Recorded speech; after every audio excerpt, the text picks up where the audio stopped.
말을 하면서 우리 그 관심사를 가만히 들여다보면 그 기도의 관심은 이 내 기도가 우리의 일상과 매우 가까이 밀접하게 연관되어 있다는 것을 생각하게 됩니다. 우리의 일상이 우리의 기도와 매우 가까이 맞붙어 있는데요. 이런 겁니다. 누군가 직장 생활을 시작하게 되면 좋은 직장, 좋은 동료 만날 수 있기를 위해서 기도합니다. 직장 생활을 하기 위해서. 또 몸이 아프게 되면 그 몸이 빨리 나을 수 있기를 기도할 수 있습니다. 자녀를 양육할 때도 좋은 또 아이로 또 건강하게 또 좋은 성적을 얻고 앞날 정말 평탄하게 열리기를 위해서 그렇게 기도를 합니다. 다 우리의 일상생활 속에서 일어나는 일들입니다. 사업을 하면 어떻습니까? 그 사업이 잘 되기를 바라고 그 사업이 번창해 가기를 그렇게 기도합니다. 물론 모두가 귀한 일이고 또 당연히 해야 할 기도이기도 합니다. 우리의 일상과 밀접하게 연결되어 있는 이런 기도. 그런데 여러분, 우리가 놓치지 말아야 할 것이 있습니다. 우리의 기도가 내 생활을 중심으로 하고 내 삶의 흐름을 따라가고 있다는 거예요. 내가 살아가고 있는 삶의 흐름을 따라서 내 기도의 제목도 그렇게 같이 흘러가고 있다는 겁니다. 지금 내가 계획하고 또 내가 하고 있는 일이 더 잘 되기를, 내가 나아가는 삶의 길이 더욱 성공적으로 펼쳐지기를 위해서 그렇게 간구합니다. 이렇게 우리 기도의 관심이 나를 중심으로 그렇게 해 나갈 때 꼭 돌아보아야 할 것이 있습니다. 내 생활, 내 삶을 중심으로 우리의 기도의 제목도 그렇게 흘러가고 있을 때 돌아보아야 할 것은 바로 하나님의 구원 역사예요. 하나님의 역사. 하나님께서 세상을 창조하시고 인간은 타락하였습니다. 이를 위해서 예수님께서 대속의 제물이 되셔서 십자가에 죽으시고 부활하셨습니다. 그리고 주님께서 다시 오마 약속을 하셨습니다. 그래서 우리 그리스도인은 새 하늘과 새 땅을 바라보면서 주님이 다시 오실 날을 기다리며 살아갑니다. 이런 역사의 흐름, 하나님의 창조와 인간의 타락, 그리고 예수님의 구속사역, 그리고 주님께서 다시 오시겠다는 것, 우리는 그날을 기다리고 바라보면서 살아갑니다. 그래서 우리에게 주어진 이 시간, 우리에게 주어진 하루하루는요, 바로 이런 하나님의 구원 역사의 흐름 속에 있다는 겁니다. 이렇게 우리의 인생은 단순히 흘러가는 그때그때 살아내기 위한 몸부림이 아니라 창조와 타락, 구속과 다시 오심이라는 이런 구원 역사 속에서 내가 무엇을 기대하고 또 무엇을 소망할 것인가, 어떻게 살아가야 할 것인가를 고민하는 과정이 필요합니다. 내가 하나님의 구원 역사 속에서 이렇게 살아가고 있는데 나는 이 하나님의 역사 속에서 어떻게 살아낼 것이고 또 무엇을 바라보면서 살아갈 것인가.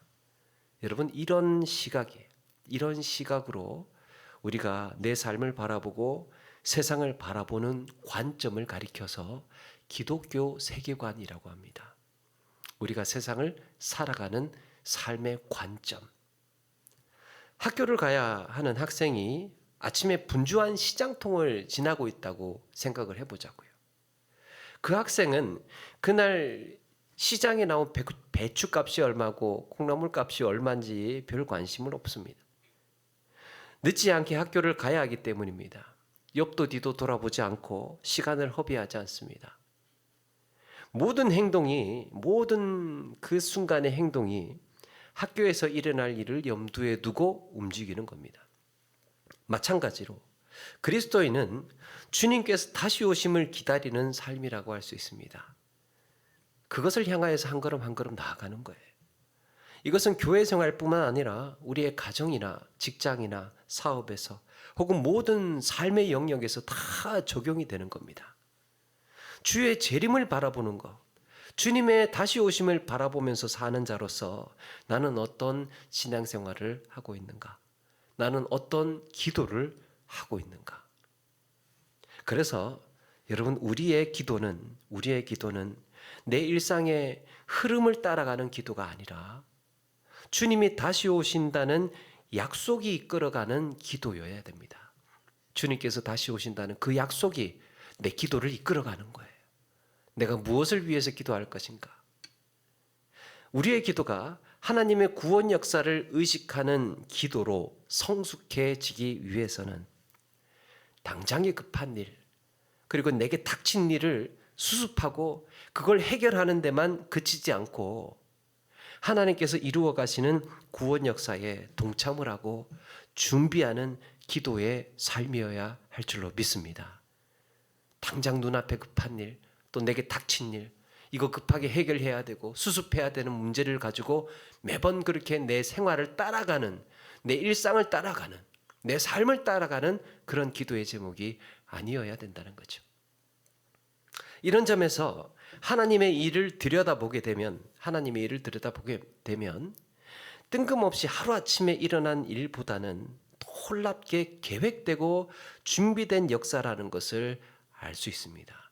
하나님은 그때그때 그냥 주먹구구식으로 그때그때 일을 이루어 가시는 분이 아니었습니다. 특별히 하나님은 그의 백성들의 구원 역사를 위해서 충분히 준비하시고 한 걸음 나아가시고 준비하시고 그렇게 일을 행하셨습니다. 하나님은 이스라엘 백성을 애굽에서 인도해 낼 지도자 모세를 위해서 미디안 광야에서 40년이라는 세월을 준비하게 하셨습니다. 지도자 준비시킨 거예요. 40년 동안. 하나님은 그 기간 동안 모세가 애굽의 왕자라는 그 오만함, 심판자로서의 혈기, 이런 것들을 광야에서 다스리게 하셨습니다. 혈기를 죽이게 하시고 자기 의지, 자기 고집을 내려놓게 하시고, 그리고 수십만 수백만의 백성들을 다 포용할 수 있도록 훈련시키셨습니다. 준비. 그리고 애굽을 떠나기 전에 하나님은 10가지의 재앙을 보여주셨죠. 이유가 무엇입니까? 하나님께서 10재앙을 보여주셨습니다. 이상하지 않습니까? 애굽을 떠나오게 하려면 그냥 하나님은 한 방에 한 번에 그냥 일을 하셔서 바로를 다스릴 수 있었을 텐데 왜 이렇게 10가지씩이나 재앙을 순차적으로 보여주시면서 이런 일들을 보여주셨을까요? 행하셨을까? 물론 이 마음이 강팍한 바로를 꺾기 위해서이기도 합니다. 그런데 당시에 노예로 살던 이스라엘 민족이 더 중요했습니다. 10가지의 재앙을 보여주신 데에는 노예로 살던 이스라엘 민족의 생각에는 세상에서 애굽이 가장 강한 나라였습니다. 그들이 믿는 신이 세상에서 가장 크고 가장 힘이 센 신이라 여겼습니다. 그런데 10가지의 재앙을 목격하면서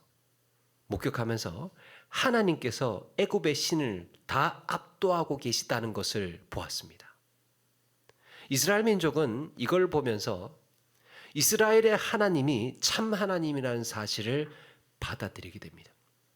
물론 광야를 나와서도 아직 그 때를 벗기지 못해서 애굽에 있던 신을 섬기기도 하고 다시 붙들기도 하기는 했습니다만, 이렇게 하나님께서는 그 10가지의 재앙을 보여주시면서 참 하나님이라는 사실을 가르쳐 주셨던 거예요. 이 일은 나의 주, 나의 하나님만을 따르게 하시기 위한 준비였던 겁니다. 이어지는 광야 40년 역시 하나님의 백성으로 거듭나게 하시기 위한 준비였습니다. 이렇게 한 단계 한 단계 거치고 하나하나 성숙하고 성장하고 성숙해 가게 하시기 위해서 준비를 갖게 하셨던 거예요. 이후에 여러분, 남유다가 바벨론의 멸망을 당하고 70년이라는 세월을 보내게 됩니다.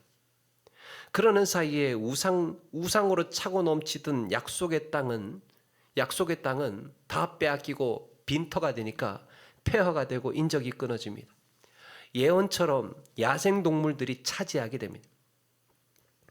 우상제단에는 자풀로 구성해지고 제단으로 만들었던 돌무더기는 서서히 세월의 흐름 속에 사라지게 됩니다.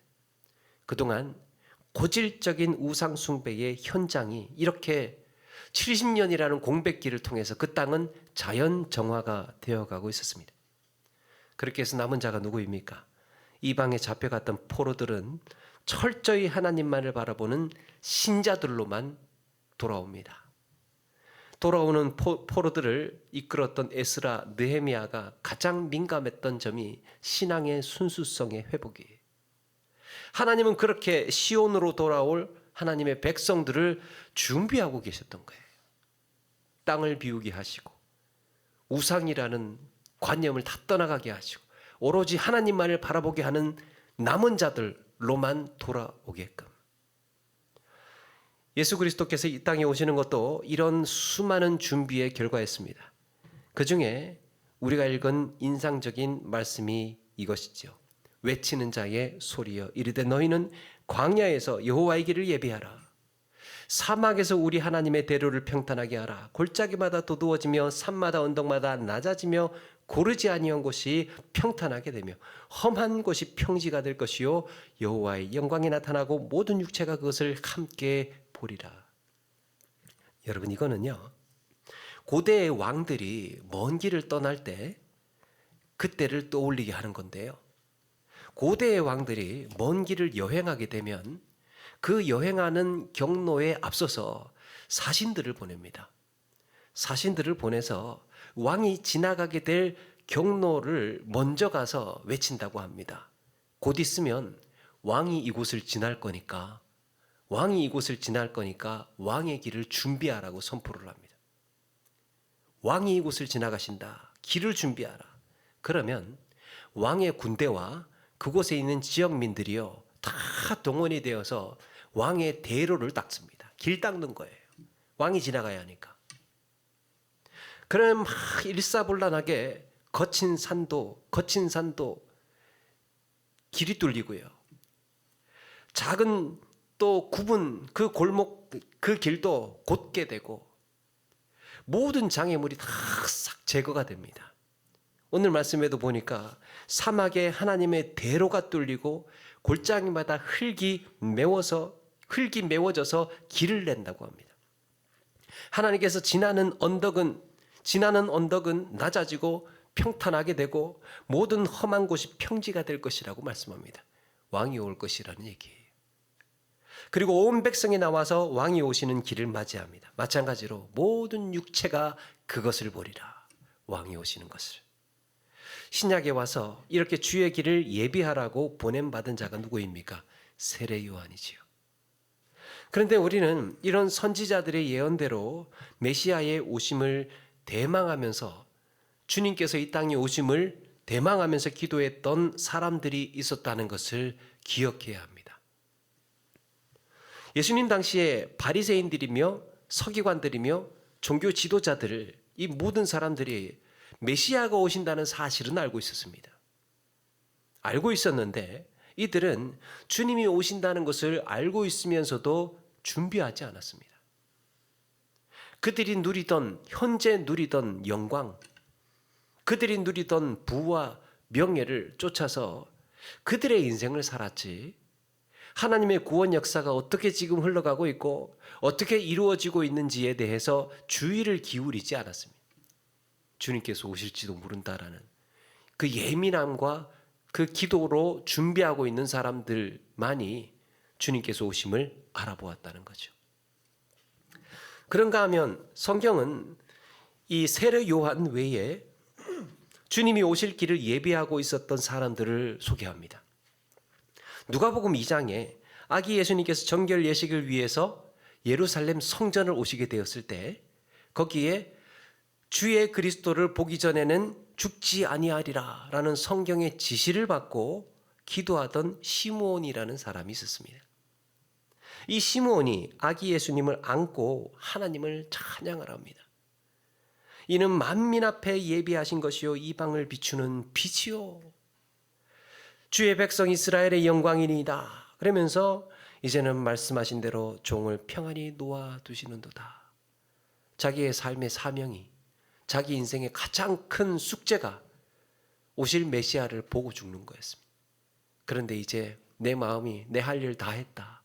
주님께서 나에게 주신 그리스도를 보게 메시아를 보게 될 것이라는 그 말씀을 내가 이제 내 눈으로 보고 확인하였다. 그러면서 그렇게 기뻐했습니다. 그동안 얼마나 주님이 오심을 사모하며 기도해 왔는지를 짐작케 합니다. 또 한 사람이죠. 바로 선지자 안나라는 사람이에요. 80세가 되도록 한평생 성전 떠나지 않고 주야로 금식하며 기도했다고 그랬습니다. 아기 예수님을 보자 한평생 시름이 날아갔을 겁니다. 노년에 이 안나는 펄펄 뛰면서 기뻐하더니 거기에 있던 온 사람들에게 바로 예수가 이 아기가 그리스도라고 말합니다. 기도해 오던 자가 그리스도의 오심을 기쁘게 맞이했습니다. 그런데 예수님께서 부활 승천하신 이후부터 지금까지 우리가 붙들어야 할 확실한 약속이 있습니다. 너희 가운데 하늘로 올려지신 이 예수는 하늘로 가심을 본 그대로 오시리라.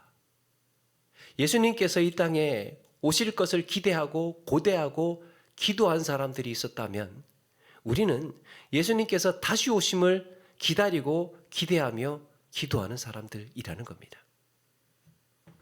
바로 주님께서 다시 오시겠다는 그 약속. 초대교회의 전도자들은 주님께서 다시 오신다는 이 약속을 붙들고 기도하며 복음을 전했습니다. 그렇게 믿는 자들이 늘어나고 부흥의 역사가 일어납니다. 우리 신앙생활에서 주님이 다시 오신다는 약속을 의식하고 그걸 믿고 기도하고 살아가는 것이 얼마나 중요한지를 초대교회의 모습에서 보게 됩니다. 그런데 여러분, 이런 부흥이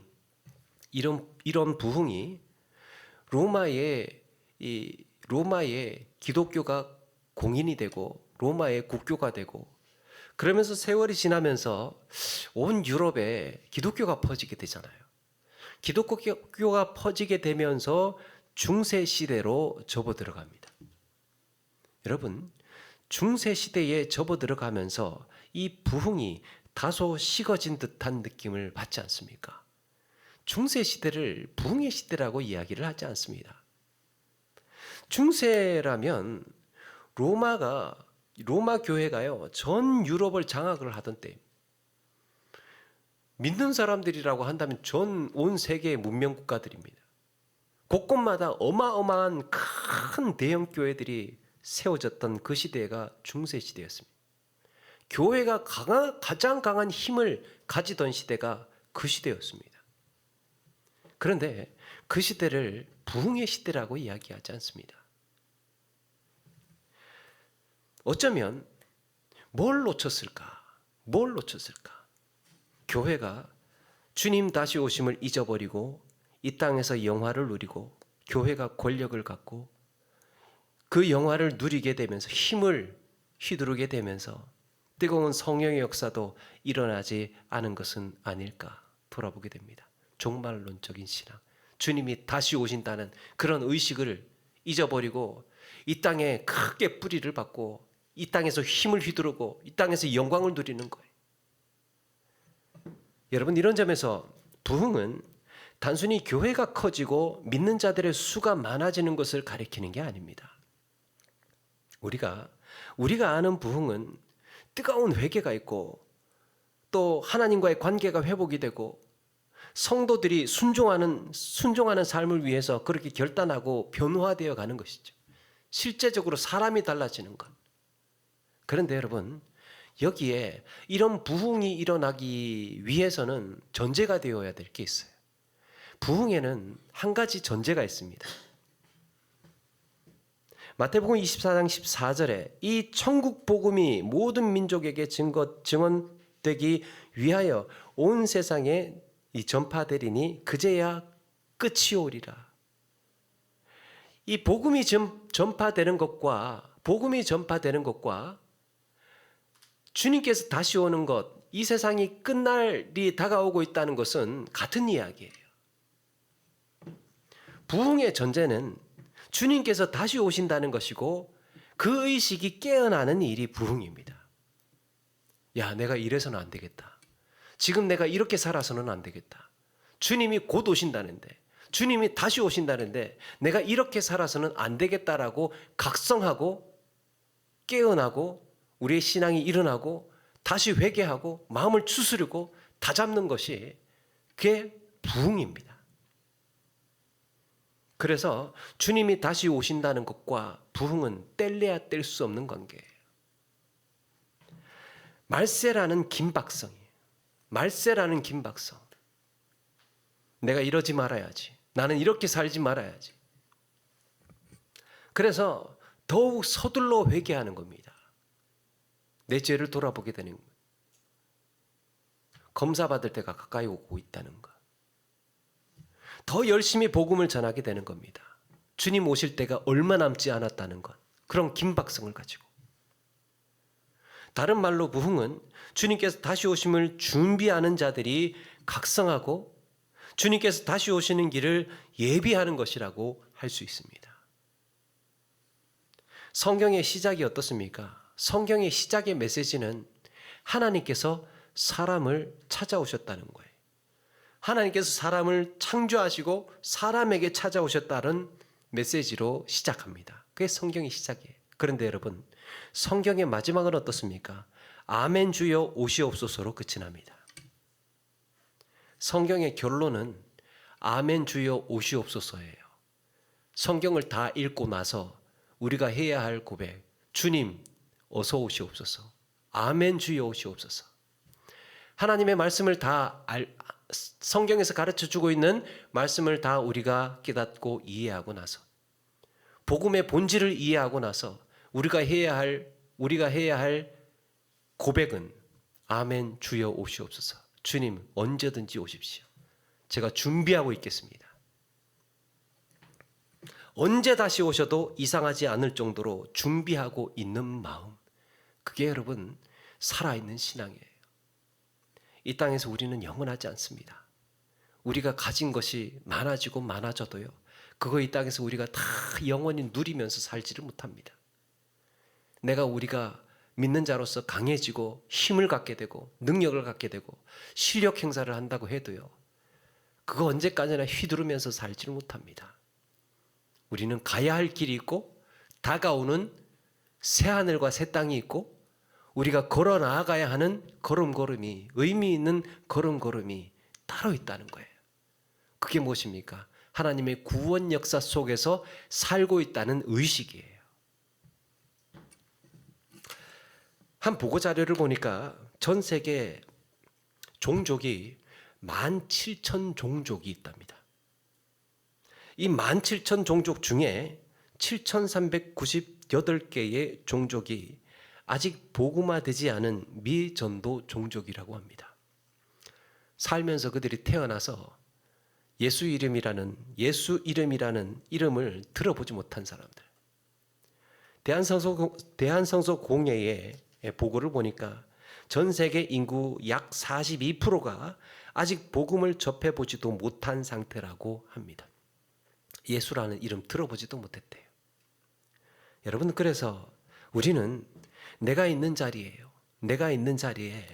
내게 맡겨진 영혼들을 위해서 기도하고 주와 복음을 위해서 이 복음을 전하는 일에 대해서 절박한 마음을 가져야 할 줄로 믿습니다. 종말론적인 신앙을 가지고 있는 사람은요, 이렇게 내가 서 있는 이 자리에서 한 영혼에게 그렇게 생명의 복음을 전하는 이런 급한 마음을 가지고 있는 거예요. 이것이 주의 길을 예비하는 자의 태도라는 거예요.